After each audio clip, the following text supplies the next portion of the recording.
চাওক চিচিবৰগাঁও উপজিলা মুখ্য কাৰ্যালয় চিচিবৰগাঁৱতে স্থাপনৰ দাবীত আজি চিচিবঙা ৰাইজৰ প্ৰতিবাদে 14 দিনত ভৰি দিলে।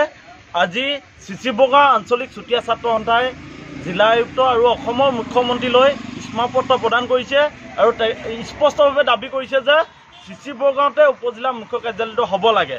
আৰু আজি চিচিবৰগাঁৱৰ ৰাইজে সিদ্ধান্ত লৈছে যে যিহেতু আগন্তুক ভোগালী বিহু মাঘৰ বিহু, গতিকে বিহুৰ প্ৰতি লক্ষ্য ৰাখি যিহেতু ভোগৰ উৎসৱ আমি ইয়াতে সকলো আমি অসমীয়া খিলঞ্জীয়া মানুহখিনিয়ে বসবাস কৰোঁ, গতিকে মাঘৰ বিহুটো আমাৰ অতি আপোন। গতিকে আমি সকলোৱে মাঘৰ বিহু উদযাপন কৰিব লাগিব আৰু মাঘৰ বিহু উদযাপন আমি কৰাৰ লগতে আমাৰ মনত যি ক্ষোভ আছে এই ক্ষোভ অব্যাহত থাকিব, আমি প্ৰতিবাদ কৰি থাকিম। কিন্তু সাময়িকভাৱে আমি চিচিবঙা বৃহত্তৰ চিচিবঙা ৰাইজে আমাৰ যি উপজিলা মুখ্য কাৰ্যালয় চিচিবঙাতে স্থাপনৰ দাবীত যি প্ৰতিবাদ চলি আছে, এই প্ৰতিবাদ আমি অহা 17 তাৰিখলৈকে আমি সাময়িকভাৱে স্থগিতাদেশ দিছোঁ, স্থগিত ৰাখিম। আৰু অহা 18 তাৰিখৰ পৰা পুনৰ চিচিবঙা ৰাইজে একত্ৰিতভাৱে পুনৰ প্ৰতিবাদ কৰিব, পুনৰ চিচিবঙা উপজিলা মুখ্য কাৰ্যালয়টো চিচিবঙা স্থাপনৰ দাবী প্ৰতিবাদ কৰিব। আমাক আজি চক্ৰ বিষয়া মহোদয়ে অলপ আগতে আমাক লগ কৰিছিল, তেখেতে কথা দিছে যে জিলা আয়ুক্তৰ লগত আমাৰ কিছু আলোচনা কৰাই দিয়া কথা তেখেতে কিছু সংকেত দিছে।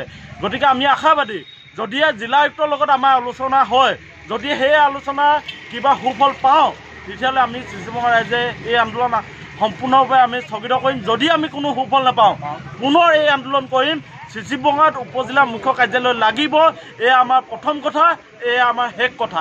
গতিকে চিচিবঙাবাসী ৰাইজে যি প্ৰতিবাদ কৰিছে এই প্ৰতিবাদ অব্যাহত থাকিব। কাৰণ আপোনালোকে জানে যে সাংসদ ডাঙৰীয়াই আৰু বিধায়ক ডাঙৰীয়াই চিচিবঙা উন্নয়নৰ কাৰণে কোনো কাম কৰা নাই। চিচিবঙাৰ পৰা তেখেতলোকে উন্নয়নৰ পুঁজি অন্য স্থানলৈ লৈ গুচি গৈছে। আপোনালোকে যদি সামগ্ৰিক চিচিবঙা পৰিৱেশসমূহ চায় তেতিয়াহ'লে দেখিব যে আমাৰ চুমনি যোৱা যিটো ৰাস্তা একেবাৰে ভগা চিগা, বাৰিষা হ'লে সেই ৰাস্তা পানী হয়। ঠিক তেনেকৈ চিচিবঙাৰ পৰা যদি আমগুৰিলৈ যোৱা ৰাস্তাটো চায় তেতিয়াহ'লে তাত পানী হয় বা ভগা চিগা।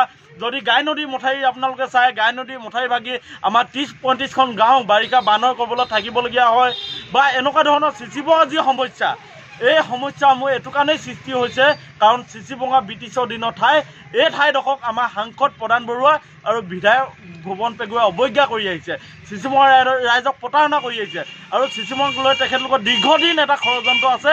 এই ষড়যন্ত্ৰবোৰ তেখেতলোকে কৰি অহাৰ কাৰণে আমাৰ চিচিবঙা মানুহৰ উন্নয়ন নাই। গতিকে চিচিবঙা মানুহ এতিয়া সজাগ সচেতন হৈছে, চিচিবঙা মানুহে উন্নয়ন বিচাৰিছে।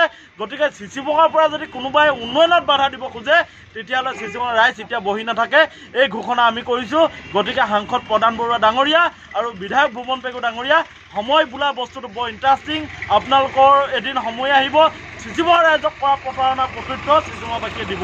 আচ্ছা, আন্দোলনৰ যিহেতু 4 দিন স্থগিত থাকিব, তাৰপিছত আন্দোলনৰ কিবা গতি সলনি হোৱাৰ কথা আছে নেকি? মানে নিশ্চিতৰূপে আমি আজি আলোচনা কৰিছোঁ, অহা 18 তাৰিখে পুনৰ আমি ইয়াতে অৱস্থান ধৰ্মঘট কৰিম আৰু অহা 18 তাৰিখে আমাৰ সিদ্ধান্ত হ'ব যে আন্দোলনৰ গতিপথ কি হ'ব, আন্দোলন কেনেকৈ আগুৱাই নিয়া হ'ব। অহা 18 তাৰিখে এই অৱস্থান ধৰ্মঘট কাৰ্যসূচীতে সিদ্ধান্ত লোৱা হ'ব। আৰু এটা কথা স্পষ্ট যে আন্দোলন সদায় অৱস্থান ধৰ্মঘট কাৰ্যসূচীত সীমাবদ্ধ নাথাকে। আন্দোলন ৰাজপথলৈ যাব, আন্দোলন জিলা আয়ুক্ত কাৰ্যালয়লৈকে যাব। এই ঘোষণা আমি চিচিবঙা উপজিলা দাবী সমিতি হৈ আজি কৰিছোঁ। গতিকে সময় থাকোঁতে কথাবোৰ জিলা আয়ুক্ত ডাঙৰীয়াই বুজি লওক। তেখেতে কাৰোবাৰ পুতলা হৈ কাৰোবাৰ নিৰ্দেশত চিচিবঙা উন্নয়নত যদি বাধা দিয়ে তেতিয়াহ'লে চিচিবঙা ৰাইজে তেখেতকো প্ৰত্যুত্তৰ দিবৰ কাৰণে এতিয়া সাজু আছে।